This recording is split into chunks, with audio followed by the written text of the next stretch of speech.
लगभग पूरे विश्व में ही सरकारों से युवा पीढ़ी सहित जनता केवल नाराज नहीं, बहुत ज्यादा क्रोधित है, जिसके कारण कई देशों में क्रांति हो रही है तो कई देशों में क्रांति की ज्वाला धधक रही है। युवा पीढ़ी सहित विश्व की जनता अब ये बात समझ चुकी है कि सरकारें केवल जनता को निचोड़ने में लगी हुई हैं। जनता चाहे जिए या मरे, सरकारों को इससे कोई मतलब नहीं है। सरकारों को चलाने वाले नेताओं की मंशा बस यही रहती है कि वो चुनाव जीतकर सरकार में हमेशा बने रहकर अंग्रेजों की तरह जनता पर गुलामों की तरह शासन करें और तमाम अपराधों को अंजाम देते हुए भी जनता के टैक्स के पैसों से अय्याशी करें। जनता के पास रोजगार है या नहीं है, कोई लाचारी, मजबूरी, हादसे का शिकार होने के बाद भी उसे सरकार को हर दिन हर वस्तु पर टैक्स देना पड़ता है। हर वस्तु को खरीदने पर चाहे वो भले ही हाथ पर हाथ रखे घर पर बैठा हो या उसका पूरा परिवार का हर सदस्य किसी लाचारी या मजबूरी में निठल्ला बैठा हो और परिवार की आय का कोई साधन भी ना हो, तो भी उसे हर वस्तु पर हर दिन उतना ही टैक्स सरकारों को देना पड़ता है जितना एलन मस्क, अडानी, अंबानी और बिल गेट्स जैसे दुनिया के सबसे अमीर व्यक्तियों को लगता है। जैसे आपको किसी रेस्टोरेंट में खाना 100 रुपए में मिल रहा है तो वही खाना दुनिया के सबसे अमीर व्यक्ति को भी उतने ही पैसे में मिलेगा और दुनिया के सबसे गरीब व्यक्ति को भी। अमीर व्यक्ति को कोई दिक्कत नहीं है, लेकिन गरीब व्यक्ति को 100 रुपए का खाना भी हर दिन नसीब नहीं होता। उसे खुद के खाने और अपने परिवार के लिए जद्दोजहद करनी पड़ती है। सरकारों ने गरीब और उसके बच्चे भूख, बीमारी और लाचारी से न मरे, इसके लिए कोई पुख्ता व्यवस्था आज तक नहीं बनाई है। उसका सबसे बड़ा कारण ये है कि अंग्रेजों के कानूनों से जो व्यवस्था भारत सहित विश्व में बनाई गई है, उसमें सरकार में बैठे नेता अगर 24 घंटे 365 दिन अय्याशी में डूबे रहें, जनता के लिए कोई काम न भी करें, तो भी सरकारी खजाने में सबसे गरीब व्यक्ति के खाने पीने से लेकर रोज इस्तेमाल की जाने वाली उन वस्तुओं से टैक्स पहुंचता रहेगा जिन वस्तुओं का किसी भी व्यक्ति को जिंदा रहने के लिए आवश्यकता पड़ती है। सबसे गरीब व्यक्ति के टैक्स से भरे सरकारी खजाने को चुनावी राज्य में मोदी की तरह भेदभावपूर्ण इस्तेमाल किया जाता है चुनाव जीतने के लिए।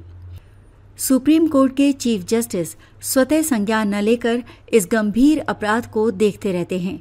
जैसे मोदी 10-10 हजार रुपए बिहार की महिलाओं को तो दे रहे हैं, लेकिन बाकी राज्य की महिलाएं भूखी मरें या उनके परिवार के सदस्य और बच्चे, मोदी को इससे कोई मतलब नहीं है।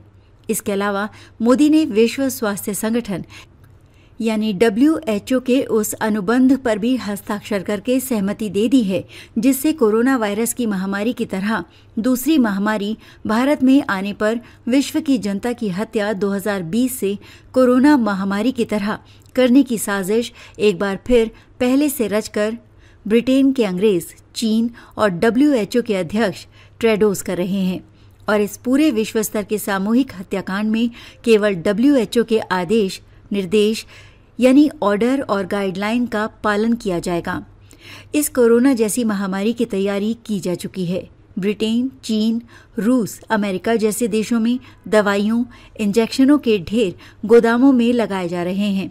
जैसे ब्रिटेन, चीन, रूस और अमेरिका की फैक्ट्रियों में कोरोना महामारी दिसंबर 2019 में वुहान में फैलने के 3 साल पहले मास्क, सैनिटाइजर, जांच किट, PPE किट, इंजेक्शन और दवाइयों को तैयार कर लिया गया था। लाख टके की बात यह है कि ब्रिटेन के अंग्रेजों के 500 साल की साजिशपूर्ण योजना से, लाखों शोध और अध्ययन के बाद बनाए कानूनों से आज 2025 में पूरे विश्व में बनी हमेशा गुलामी वाली व्यवस्था में सरकारें विश्व की जनता की जान की दुश्मन हैं। ये बात युवा पीढ़ी और जनता समझ चुकी है। इसलिए लगभग हर देश में क्रांति तो हो रही है, लेकिन सरकार में बैठे नेताओं को केवल बदलने से जनता का समाधान नहीं होगा। जनता को अंग्रेजों की गुलामी वाली व्यवस्था को बदलना ही होगा, तभी वो स्वस्थ, सुखी और सम्मानित जीवन जी पाएगी, जो परम पूज्य संत श्री आसाराम जी बापू का संकल्प है पूरे विश्व की जनता के लिए। ऐसा इतिहास के जानकार सूत्र बता रहे हैं।